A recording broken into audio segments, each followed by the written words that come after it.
If you are awake, can you please praise the Lord? Because I feel like, please tap your neighbor. Wake up. Huh? Ask your neighbor, are you awake? Wait for an answer. Man, it's so quiet in here this morning.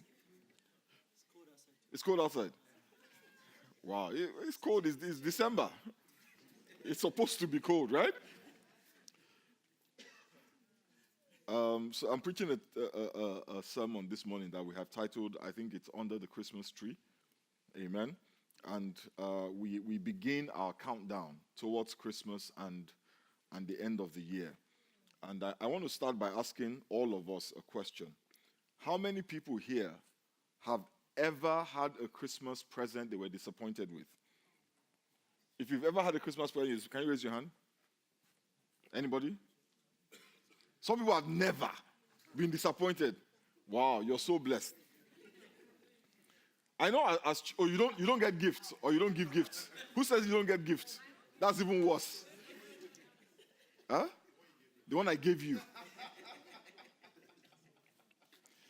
I remember when I was a child, there was this toy that was constantly being advertised on television. And I wanted it so bad. So bad. And I told my parents about it. Because, they asked, I don't know why they ask, but they ask you, so what do you want? They should just leave you alone. But then they'll come and ask you what you want. And I told them, I want this toy. And I remember it very well. This is 40 years later. I still remember. That's how traumatized I was. It was this rifle, right? It was a rifle, and they called it Tin Can Alley. It was just a silly toy where, you'd point a rifle, a replica Winchester rifle at some cans, and you would pull the trigger and the cans would fall. Yeah, and I wanted it so bad. All the TV shows had little segments advertising this thing. And I told my parents, I want a Tin Can Alley rifle. Yeah? And I was really excited because they didn't give me any indication that I wouldn't get it. On Christmas morning, and I remember because that was our first winter in England. My parents had moved us off to England when we were 10 or 11 or something like that. And that was our first winter, our first Christmas in England. So I was really excited, that I know Santa doesn't come to Africa, but at least Santa comes to England, right? So I thought I was going to get my Tin Can Alley rifle. So we rushed downstairs, my brother, my sister, and all of us, we rushed downstairs, and it's like there was a little foyer in the house, and it was like Santa had left the presents in the foyer. So we rushed. I grabbed my present. Immediately, I knew there was a problem. because the box was the wrong size. It should have been long and rectangular. It's a rifle. But this was a little box. And, you don't know, maybe they compressed the rifle, right? So you're still hoping. And I opened the box. And my heart fell. Because inside the box wasn't a Tin Can Alley rifle. It was a camera. For an 11-year-old. And in those days, it wasn't digital cameras. It was cameras with film.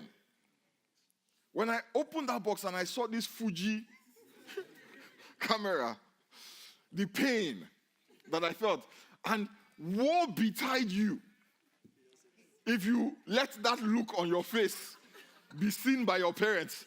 They will not only take the camera, but that would not have been a pleasant Christmas. So I know that, a lot of us have had disappointments with our Christmas presents. And even as adults, we are sometimes disappointed by the presents that we get. And that is because you want something, you don't get it, so yes, you're disappointed. But also, we are disappointed because of the meaning that we attach to the presents. Amen? You want the present you want, but you also want the love and the validation, right? And the celebration that many times we attach to these things. And when you don't get the present, it's kind of like a double blow. Because first of all, you don't get the present, but then you also don't get the love and validation that you have mentally attached to the present. Now, the only difference between adults and children is that we're better at disguising our disappointments. True? This morning, I'm going to be talking from the book of Ruth. But before I go there, turn your Bibles with me to the book of Romans, the 15th chapter and the 13th verse. Romans 15 verse 13 says, "May the God of hope fill you with all joy and peace as you trust in him, so that you may overflow with hope by the power of the Holy Spirit. Notice the phrase that says, may you overflow with hope, so that you may overflow with hope through the power of the Holy Spirit. And my guess is, if some of us are honest this morning, we're not really overflowing with hope right now. You know, some of us started the year with a lot of expectations. You know, in the same way that I approached Christmas in my youth with a lot of expectation. But life has not turned out the way that we hoped it would. The story of Ruth takes place at a time in Israel when the judges ruled the land. And there was a famine in the land. There was no food. The crops were dying. The cattle was dying. The Bible tells us that a man named Elimelech decided to move his family from the promised land, from Israel, to the land of Moab to avoid the famine. Now, Elimelech means God, my God is king. He had a wife named Naomi, and Naomi simply means pleasant or sweet. And they had two sons, Mahlon and Chilion. And you know what Mahlon and Chilion mean? Sick and dying. Who names their children sick and dying? And as the story unfolds, these boys, Mahlon and Chilion, they grow up and they fall in love with Moabite women. Eventually, the Bible tells us that tragedy strikes the family. Naomi's husband, Elimelech, he dies. The Bible doesn't tell us what killed him, but he dies. And then a short time later, the two boys die. So imagine her grief. That was not her plan for her life, right? And in a very short span of time, she loses her husband and she loses her sons. So now we've got three widows. You've got Naomi and you've got her two daughters-in-law, all grieving the loss of their husbands. Can you imagine the grief in that household? Can you imagine the disappointment? Can you imagine the dreams and the hopes and the aspirations that with the death of those three men were gone? So Naomi decides, after this happens, that the best thing for her to do is to move back, to her homeland, to Israel, to Canaan, because she was a foreigner in Moab. They didn't have any welfare system. There was no church to take care of her. She was basically on her own. So for her, the only wise thing to do was to pack whatever belongings she had, and by this point she had nothing, and move back home. And the two Moabite women, decided that they would move with her to Canaan. And Naomi, like the good woman that she is, she tries to discourage them from going back with her. One of the daughters-in-law turns back. But the other daughter-in-law, a woman named Ruth, insisted on going with her back to Israel. So let's read the book of Ruth, the first chapter, from the 16th to the 17th verse. But Ruth replied, "Don't urge me to leave you or to turn back from you. Where you go, I will go, and where you stay, I will stay. Your people will be my people, and your God my God. Where you die, I will die, and there I will be buried. May the Lord deal with me, be it ever so severely, if even death separates you and me." So they went back together. They went back to Israel together. Miserable, destitute, disappointed, unhappy, but they went back together. When Naomi got back to her hometown, Bethlehem, everybody's excited. Naomi's back, Naomi's back, Naomi's back. Hey, Naomi, where have you been, where have you been? You know what she tells them? Don't call me Naomi anymore. Don't call me pleasant or sweet. Call me Mara. And Mara simply means bitter. In Ruth chapter 1, verse 20, she says, "Don't call me Naomi. Don't call me pleasant. Don't call me sweet. Call me Mara. Because the Almighty has made my life very bitter. I went away full, but the Lord has brought me back empty. Why do you call me pleasant and sweet? The Lord has afflicted me. The Almighty has brought misfortune upon me." Can anybody blame her for saying that? Can you imagine the expression on her face and the pain in her heart as she talks about how she went away full and she has come back empty. She went away with her husband and 2 sons. And now she's come back, no husband, no sons, but one daughter-in-law who is a Moabite. She's come back with no property, nothing. Literally, she's come back very poor. She's very upset. I don't blame her. Clearly, this woman is very angry with her God. In her mind, God has not held up his end of the bargain. Yeah? She did not get what she expected. When she went away to Moab, that was not what she thought was going to happen there. She thought they would go away for a couple of years, just chill, make some money. And when the famine is over, they'll come back to Israel. She's very disappointed. Now, when you read this story up to this point, it's all about what she has lost. It's a story about loss. She's lost her husband. She's lost her sons. She's lost her home. She's lost her land. It's really a story about loss. But if you dig a little deeper, you'll find out it's more than just loss. You see, when Ruth and Naomi arrive in Bethlehem, Ruth goes into the fields and she begins to pick up the grain left behind by the farmers there. And while she was picking leftover grain, think about that. She's picking leftover grain. She's eating sloppy seconds, leftovers. The owner of the field, a wealthy single guy, eligible bachelor, named Boaz, notices her. And the Bible says in Ruth chapter 2, verse 3, so she went out and began to glean behind the harvesters.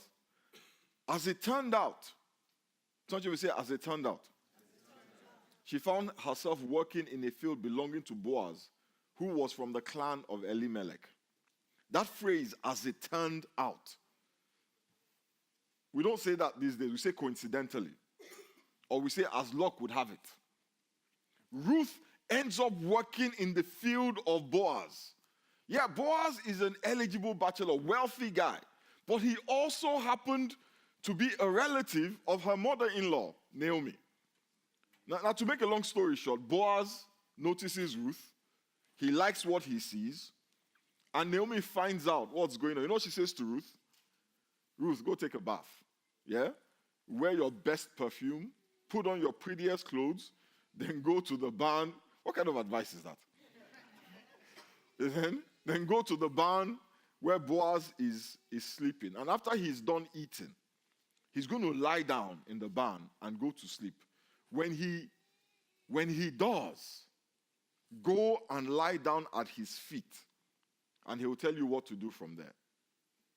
You know, this story says so much about the kind of person that Ruth is. You know, she could have left Naomi when all the tragedy happened, like the other daughter-in-law. And now Naomi is giving her advice that on the surface seems it seems a bit disrespectful. You know? Go and lie down at his feet. Can you imagine telling one of the young ladies here that kind of thing? Huh?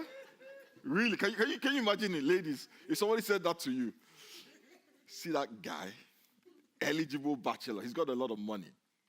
Go take a bath. What do you mean go take a bath? What are you trying to say? Yeah? Put on perfume. What, I smell?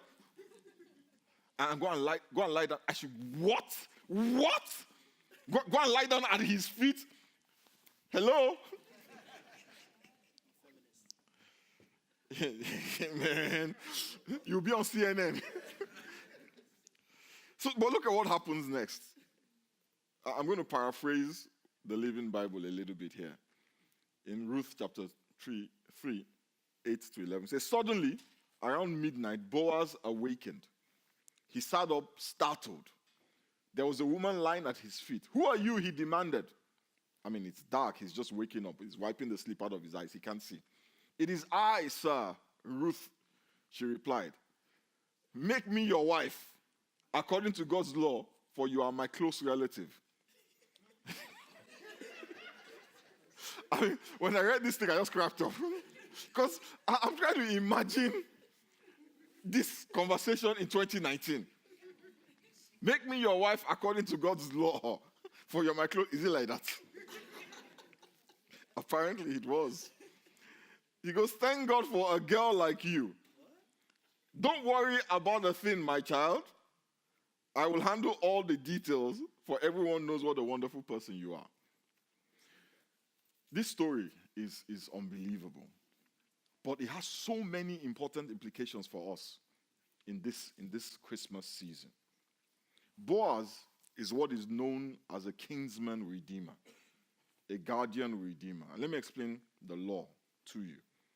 When a man fell onto hard times, and because of the difficulty he was experiencing, he had to sell his property or sell his land. The kinsman redeemer had the authority to come and buy the land. Yeah? Buy the land and keep the property in the family so that the family would not lose the land. So here you've got Boaz. He comes along and says, you know what? I will pay for the property of Elimelech. Now the problem with that is that when you pay for the property, you become responsible for all the people attached to the property.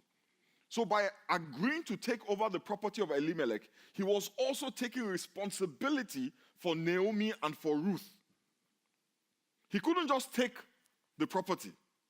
He also had to take everybody attached to the property. And this is a big deal because you must remember that Ruth is a Moabite woman. No man in Israel wanted a woman like Ruth. She was a widow, she was destitute, and she was a Moabite. In fact, the Bible spoke about those people like they were the dregs of the earth. There was nothing eligible about Ruth, nothing endearing about Ruth. But Boaz says, I will love who no one else will love. I will care for who no one else will care for. I will redeem who no one else will redeem. I will be her kinsman redeemer. And in the last chapter of the book of Ruth, in chapter 4, verse 13, the Bible says, so Boaz took Ruth, and she became his wife. When he made love to her, the Lord enabled her to conceive, and she gave birth to a son. I'm not sure how many of us know this. Boaz's mother. How many of us know who Boaz's mother was? Boaz's mother was Rahab, the prostitute, who helped the Israelites when they were in Jericho. Rahab, the prostitute, had a son, and she named her son Boaz. The last picture we see of Naomi in the book of Ruth is she's holding and caring for her grandson. And the Bible says in Ruth chapter 4, verse 17, and they named him Obed. Obed was the father of Jesse, and Jesse was the father of David. So Naomi's great-great-grandson is King David. Ruth's great-grandson is King David. Then we get to the New Testament, and we read Matthew chapter 1, where the story of Christmas begins, and the genealogy of Jesus is listed. All these names are there.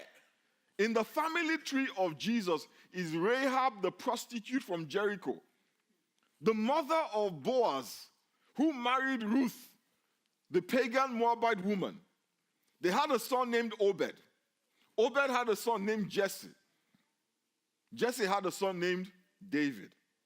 Now, fast forward many years later, back in that city of Bethlehem that Naomi and Ruth returned to, Joseph and Mary are in Bethlehem, and they have to go back to Bethlehem because the census demanded that you go back to where you're from.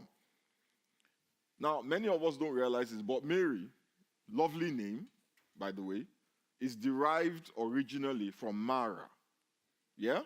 And Mara, like we said earlier, means bitterness. Jesus' mother was named Bitterness. Maybe she was named after her ancestor, Naomi. Yeah? But also, she was named Bitterness, perhaps to give us hope. That even though we may be surrounded with disappointment and bitterness, out of our disappointment, out of our sorrow, can be born something so profound and so powerful. And that is the story of Ruth. That is the story of Christmas. That out of all of that pain, out of that loss, a father and two sons can be born the Messiah. So if you are listening to me today and you are you've unwrapped a present that you don't like, life has not worked out the way that you wanted in this season. And from your perspective, the only thing you can see is the disappointment in your hands. Remember that God is not done. God is not done. The story is not finished. The Messiah was born out of the womb of bitterness, out of a lineage of failure. Nobody will call a prostitute a success. People don't wake up and say, you know what, my life ambition is to sell my body for money. Nobody would have looked at Naomi and said she was a happy woman. Out of failure, out of destitution, out of pain, out of disappointment, out of bitterness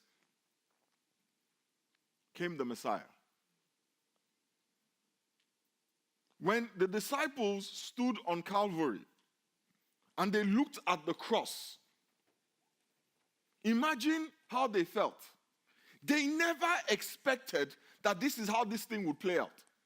When they ran to Jesus, when they flocked around him, following him from town to town, they had this thing in their mind that finally all their problems would be sorted. The Messiah would maybe restore the kingdom to Israel. If nothing else, he will usher in a glorious age of joy, peace, and happiness. But then they look up and he's hanging on a cross, dying.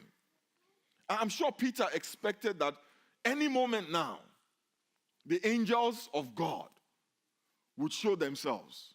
Any moment now, chariots of fire would come down from heaven. And minute after minute, hour after hour, he can see the life ebbing out of Jesus. And eventually, even Jesus himself says, it is finished. And he died. When they buried Jesus, they thought it was the end. In that grave lay their dreams, their desires. In fact, that grave was a monument to disappointment. But 3 days later, out of the place of sorrow and tears, emerged the risen Lord and the gift of God, the promise of God made manifest. You see, for me, Christmas is about hope. That no matter what it is I am dealing with right now, no matter the disappointment and the frustrations and the pain that I feel right now, out of my disappointment and sorrow and pain can be born something. The lineage of Jesus is lined with failure. Even David, we always forget, was a very problematic king. But he was there. Rahab was there. Jesse was there. People who really you and I would not have put there. But they were all there. And that tells me that God is not done with me. Because when you read the story of those people, you would never have thought this is what will come next. Yeah? Nobody ever thought that Naomi could produce a king like David. Talk less of a Messiah like Jesus. But that is God's will for you. That out of your disappointment will be born something powerful and something profound. So this morning, I want you to have hope. Hope. The expectation, and conviction that out of this day will be born something powerful. Something that you can celebrate. Let us bow our heads and pray. Father, we thank you and we bless you. Almighty and ever-living God, we give you praise. Father, we thank you for the hope that we have in Christ. Almighty and ever-living God, we pray in the name of Jesus that we will look beyond our disappointments, beyond the presents and the gifts that we did not get. Father, that we will look and that we will see the hope, that we will receive the hope that the story of Ruth exemplifies, that the lineage of Jesus demonstrates, that indeed, even when it seems like it's over, even when it seems like it's done, you always have a plan. The Bible says that the thoughts that you think towards us are thoughts of good and not of evil, to give us a future and hope, and to bring us to the expected end. Father, many of us right now are not at the expected end. We pray, Almighty God, in the name of Jesus, that you will bring us, Father, into the place that we desire. We give you praise and we give you glory. In the mighty name of Jesus we have prayed. Amen.